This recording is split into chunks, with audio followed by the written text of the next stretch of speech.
Thank you, High Commissioner, for your remarks.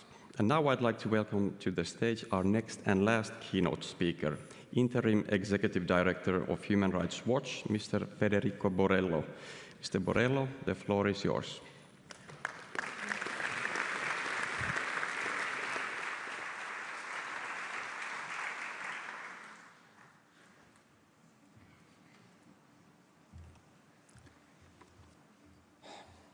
It will be hard to come after all these speakers, but I'll do my best. Thank you, President Stubb and Foreign Minister Valtonen, for the invitation to speak at this important event. It's wonderful and moving to be in Helsinki and to speak in the Finlandia Hall, the very place where the Helsinki Final Act was signed 50 years ago. I'm grateful to you, Foreign Minister Valtonen, for bringing us together to reflect on the past and think about the future. We also appreciate your steadfast focus on human rights during this year chairing the OSCE, especially, as you have just said, as Russia's full-scale invasion of Ukraine continues to challenge the very foundation of our common security. This event is special for me and my colleagues at Human Rights Watch. For us, this milestone is not just an important reminder of a key set of principles that shape human rights in Europe. It is much more, as the Helsinki Accords and what followed are part of the DNA of our organization. As we know, it was the focus of the Accords on human rights that drew special attention at the time. All participating states committed to, and I quote, respect human rights and fundamental freedoms, including the freedom of thought, conscience, religion, or belief for all. The Soviet Union was among those that embraced the accords, at least on paper. They were published in full into major media outlets there, Pravda and Izvestia. Many Soviet citizens decided to take their government at their word, with a simple and courageous act of standing up for their rights. Meetings were held, pamphlets were written and shared. Despite the obvious dangers, activists formed into groups using the label Helsinki as a sign of hope and a shield for protection. The Moscow-Helsinki group, for instance, was formed only a few months after the signing in this hall, shortly followed by other Helsinki groups in Soviet Ukraine, Lithuania, and Georgia. Almost immediately, Soviet authorities started harassing and arresting group members, even driving them into exile. Thankfully, the actions of these courageous citizens did not go unnoticed. In New York, a group of lawyers, journalists, and writers was so inspired they set up their own Helsinki Watch to shed light on human rights abuses in the Soviet Union, put it on the agenda of the US government, and be in solidarity with the Helsinki groups there. It is this Helsinki Watch, this group of men and women in New York, that has over almost 50 years evolved into the global organization that is now Human Rights Watch.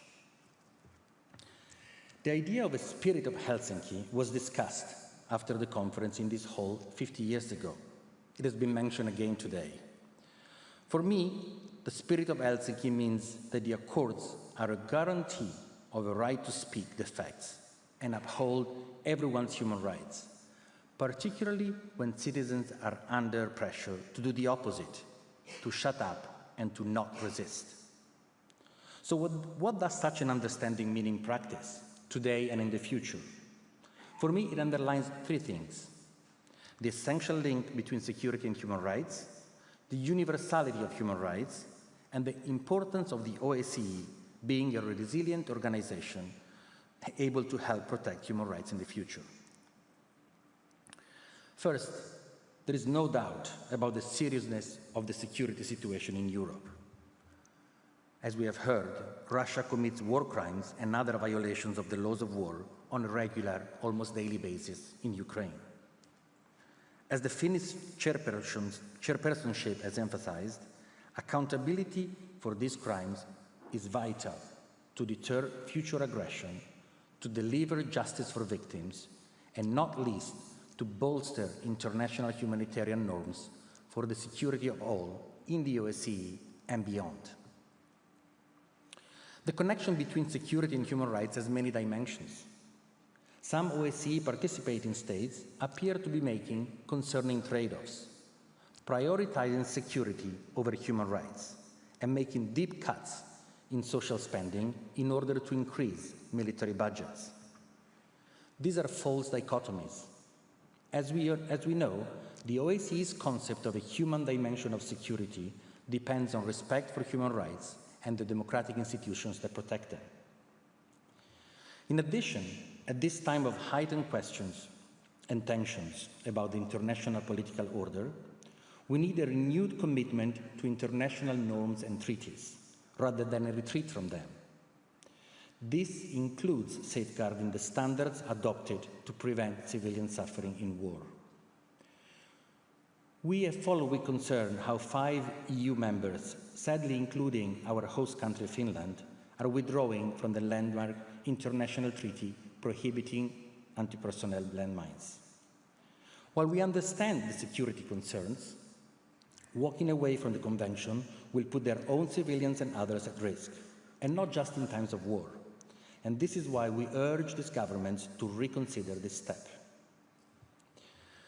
Second, the focus of the Helsinki Accords on the universality of human rights. The rising human rights violations across the OSCE region are alarming. I spoke about the crackdown that happened 50 years ago against courageous activists in the Soviet Union. In the post-Soviet era, the Kremlin's pressure on critical voices inside Russia has never been fiercer than today. Further, in Central Asia, Belarus and Azerbaijan, abuses of fundamental rights are widespread and in some areas escalating. In Georgia, government repression against the political opposition, civil society and protesters is rapidly worsening. In Turkey, the government is carrying out a fully fledged assault on the political opposition, civil society and the media. And rights are under pressure elsewhere too. Hungary's government has hollowed out democracy with curbs on judicial independence, media freedom and civic space. The new US government appears to be on a similar path. Civil society space and the right to protest are under serious pressure in many parts of Western Europe, especially for those protesting climate change and standing up for Palestine. Media freedom faces threats too. We just published a report about the shocking interference by the Greek government in editorial decisions in public media and pressure on independent journalists. These efforts have one thing in common. They chip away at checks and balances on executive power and in turn put human rights at risk. And they send a signal to other states that such actions are acceptable, maybe even the new norm. And that runs counter to the spirit of the Helsinki Final Act. Participant states need to act decisively to stop these abuses. As part of this, they need to focus on supporting civil society. This means opposing legislation such as foreign agents laws that stigmatize independent civil activism, protecting civil space and funding for civil society organizations, and valuing, not prosecuting, human rights defenders. In this context, we thank the Finnish government for announcing that supporting civil society is a focus of the new Helsinki+50 fund being launched today.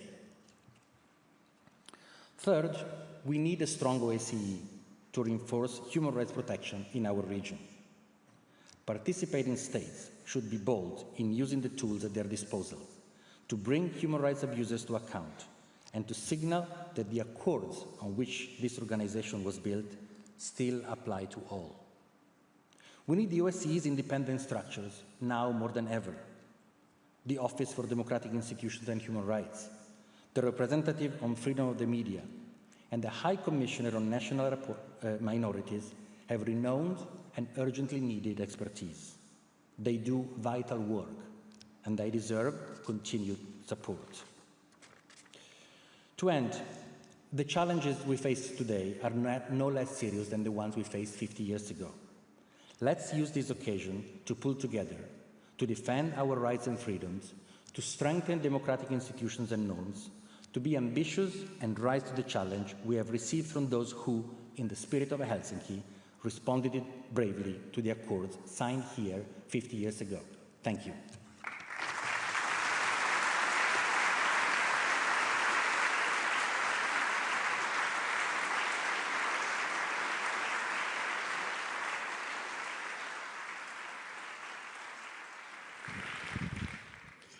Thank you, Mr. Borello, and thank you.